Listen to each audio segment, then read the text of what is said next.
سوچتا ہے 2-4 سیکنڈ میری زندگی میں اور بڑھا دیے جائے، 2-4 منٹ اور بڑھا دیے جائے تاکہ میں کسی کو وصیت کر دوں، کوئی مجھے دیکھنے آ رہا ہے اس سے ملاقات کر لوں، لیکن اس وقت اس کا سوچنا بیکار ہے۔ اللہ تعالیٰ نے 60 سال کی جو عمر دی، 70 سال کی عمر دی، 80 سال کی عمر دی، اس میں جو کر لیا وہ ٹھیک ہے، اس وقت سوچنا بیکار۔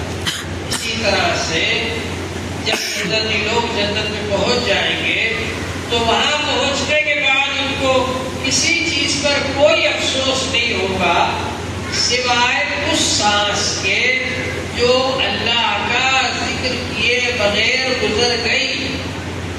دنیا میں جو سانس اللہ کا ذکر کیے بغیر گزر گئی اس پر جنتی لوگ افسوس کریں گے، کاش ہم اس سانس میں بھی اللہ کا ذکر کر لیں۔ کتنی سانسیں ہماری اللہ کا ذکر کیے بغیر گزر گئی۔ اللہ کا ذکر کرنے سے دل نرم ہوتا ہے، اللہ کا ذکر نہ کرنے سے دل سخت ہو جاتا ہے، پتھر کی طرح ہو جاتا ہے، بلکہ پتھر سے بھی زیادہ سخت، اس لیے کہ پتھر تو لڑک جاتا ہے اوپر سے نیچے، پتھر میں سے تو پانی جاری ہو جاتا ہے۔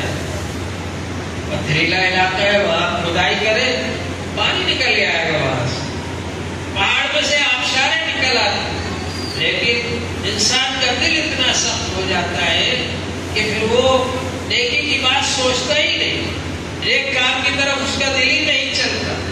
تو اس لیے ہم لوگوں کو ذکر کرنا چاہیے۔ ذکر سے یہ فائدہ ہوتا ہے کہ اذا ذکر اللہ وجلت قلوبہم، جب ذکر کیا جاتا ہے دلوں میں اللہ کا خوف پیدا ہو جاتا ہے۔ اذا تلیت علیہم آیات، جب